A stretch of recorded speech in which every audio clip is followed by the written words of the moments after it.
और CM house में एक कार्यक्रम का आयोजन किया गया जिसमें अलग अलग जिले के किसान शामिल हुए। इस दौरान किसानों की ओर से सीएम डॉक्टर मोहन यादव का स्वागत किया गया। किसानों को संबोधित करते हुए सीएम ने बड़ा ऐलान भी किया है।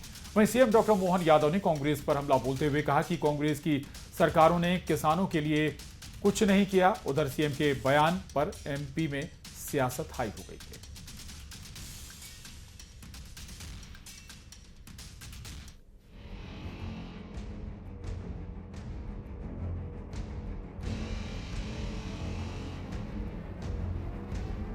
धनतेरस के मौके पर सीएम हाउस में कार्यक्रम का आयोजन किया गया जिसमें अलग अलग जिलों के किसान शामिल हुए। इस दौरान किसानों की ओर से सीएम डॉक्टर मोहन यादव का स्वागत किया गया। किसानों को संबोधित करते हुए सीएम ने बड़ा ऐलान किया। सीएम ने कहा कि प्रदेश में किसानों को अब 10% राशि पर सोलर पंप मिलेगा। 90% राशि सरकार देगी। पहले सरकार की ओर से सोलर पंप के लिए 40% राशि दी जाती थी। हमने तय किया है कि हमारे किसानों के लिए अगर सोलर पंप लगाएंगे तो 40% पैसा नहीं लेंगे, केवल 10% लेंगे। लेकिन उससे भी आगे बढ़कर मुझे बताया गया कि वो जो 5 हार्स पावर का कनेक्शन देता है और अगर वो 5 हार्स पावर पे सोलर पंप लगाते तो थोड़ा पानी कम आता है, तो एक पायदान उचका दो, एक सीढ़ी बढ़ा दो। तो जिनके कनेक्शन 3 के वो 5 का भी सोलर पंप 10% में ही देने की घोषणा करते हैं। इस दौरान सीएम ने कांग्रेस पर बड़ा हमला बोला। सीएम ने कहा कि कांग्रेस ने किसान के बेटे को कभी सीएम नहीं बनने दिया। कांग्रेस ने किसानों के लिए कुछ भी नहीं किया। कभी किसी किसान के बेटे को मुख्यमंत्री बनाए, अरे मुख्यमंत्री तो छोड़ो, कभी सोच भी नहीं सकते।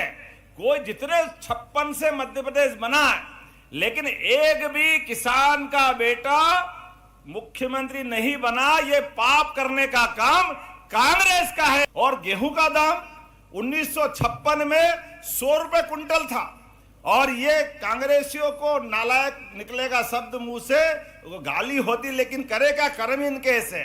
2002-03 तक केवल 500 रुपए, 55 साल में 400 रुपए भाव बढ़ाए। ये पाप किसके माथे? ये कांग्रेस के माथे। सीएम के बयान पर एमपी में सियासत गर्मा गई है। कांग्रेस ने सीएम के बयान पर निशाना साधा, तो वहीं कांग्रेस के आरोपों पर बीजेपी ने पलटवार किया। मुख्यमंत्री जी, शायद आपको ये संज्ञान नहीं है कि मध्य प्रदेश को किसान प्रदेश और किसानों के लिए बेहतर प्रदेश बनाने का काम कांग्रेस की सरकारों ने किया है। और लगातार जिस तरीके से किसानों को छलने का काम आपकी सरकारें कर रही हैं और लगातार छलती आ रही हैं, लाठी डंडों से पीट रही हैं, खाद की लाइनों में खड़े किसान पिट रहे हैं। कांग्रेस पार्टी ने किसानों को केवल धोखा दिया है, इसीलिए मध्य प्रदेश के किसानों ने कांग्रेस पार्टी को ठिकाने लगा दिया है। भारतीय जनता पार्टी और डॉक्टर मोहन यादव लगातार किसानों के साथ हैं। एमपी में किसानों के नाम पर सियासत शुरू हो गई है। कांग्रेस और बीजेपी की ओर से आरोप प्रत्यारोप का दौर जारी है। Bureau report, news 18।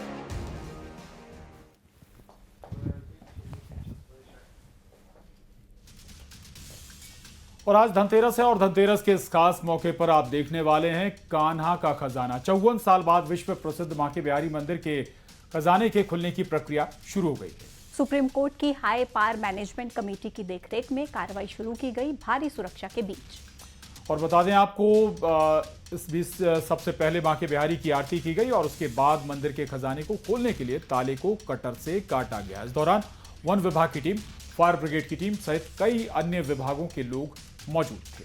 इस बीच मंदिर के कुछ लोगों ने मंदिर के खजाने को खोलने की प्रक्रिया का विरोध भी किया और उनका मानना था कि मंदिर खोलने के लिए लाइव प्रक्रिया अपनाई जानी चाहिए थी, ताकि खजाने में क्या कुछ निकल रहा है और क्या कुछ चल रहा है इसकी जानकारी बाहर भी लोगों को होती रहती है। इस पूरी प्रक्रिया की वीडियोग्राफी कराई जा रही है। साथ ही सोने, चांदी, रत्न आभूषण की लिस्ट भी तैयार की जाएगी।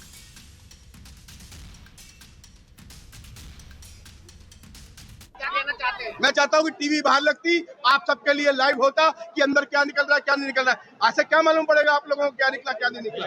कौन कौन लोग अंदर गए, अरे ये पता ही नहीं है कौन कौन लोग जा रहे हैं, कौन कौन नहीं है, कौन ऑथराइज है, कौन अनऑथराइज है।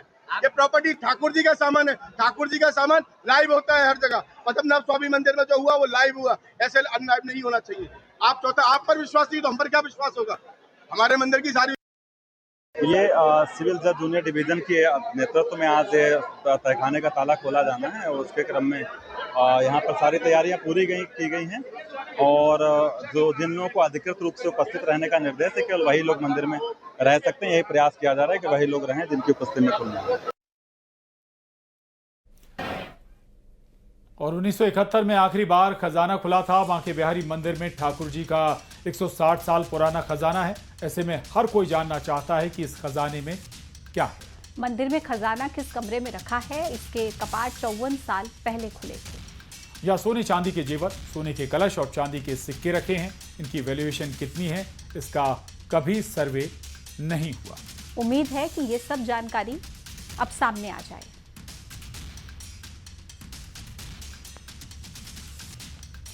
और पूरे देश में रोशनी के पर्व दिवाली की खुशियां हैं और इन खुशियों में ग्रहण लग रहा है नकली मावा का। जी हां, देश भर में मिलावटखोरी पर जिस तरह एक के बाद एक बड़े एक्शन हो रहे हैं वो डराने वाले हैं। देश के कई शहरों में दिवाली से पहले मिठाई की दुकानों और गोदामों पर कार्रवाई हुई। कहीं नकली मावा जब्त हुआ तो कहीं नकली दूध और पनीर मिला। खाद्य विभाग ने एक्शन लेते हुए नकली मिठाइयों और दूध को नाले में बहा दिया। तो वहीं नकली पनीर को जमीन में दफन कर दिया गया। कई दुकानों के लाइसेंस रद्द कर दिए गए, कई दुकानों को सील कर दिया गया।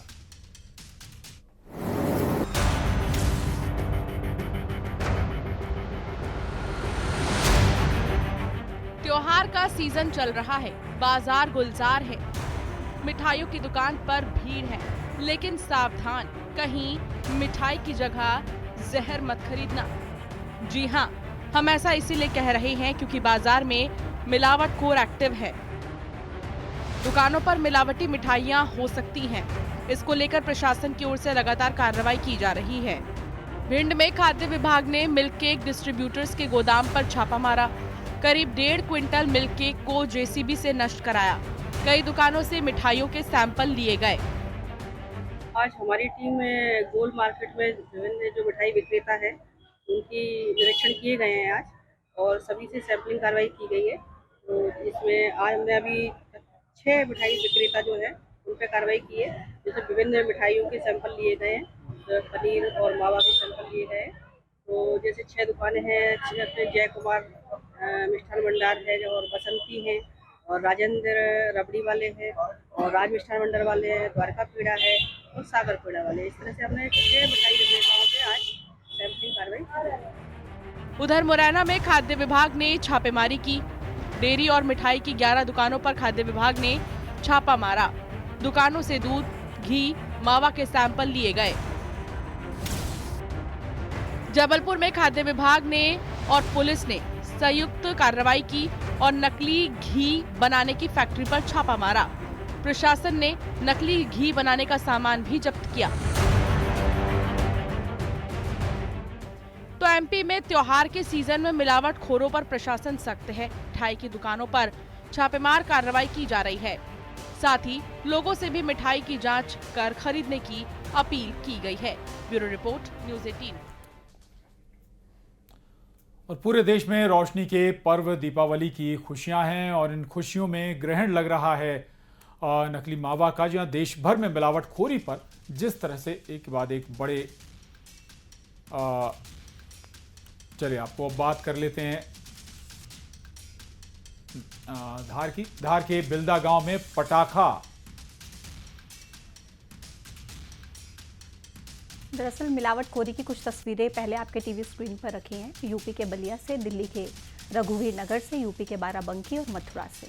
तो आप 8 तस्वीरें आपके टीवी स्क्रीन पर आखिर कैसे मिलावटखोरों का धंधा चल रहा है। हालांकि अब जो खाद्य विभाग है एक्टिव है, लेकिन बावजूद मिलावटखोरों का जो काम है वो धड़ल्ले से जारी है। नकली मावा जगह जगह पकड़ा जा रहा है, नकली मिठाइयाँ पकड़ी जा रही हैं, उन पर एक्शन भी हो रहा है और उन्हें नष्ट भी किया जा रहा है। अलग अलग जगह की तस्वीर आपको दिखाएं। दिल्ली की रघुवीर नगर की तस्वीर आपके टीवी स्क्रीन पर है। इसके अलावा बलिया उत्तर प्रदेश की तस्वीर भी। अब बात धार की करेंगे। धार के बिल्दा गांव में पटाखा बाजार में आग लगने के बाद जिम्मेदार अधिकारियों की नींद खुली है और अब पटाखा बाजारों का निरीक्षण किया जा रहा है। दरअसल कल शॉर्ट सर्किट की वजह से पटाखा दुकानों में आग लग गई थी और आग लगने के बाद अफरा तफरी मची थी, जिसके बाद प्रशासन नींद से जागा और व्यवस्थाओं का जायजा लिया। पुलिस ने पटाखा दुकानों के लाइसेंस भी चेक किए।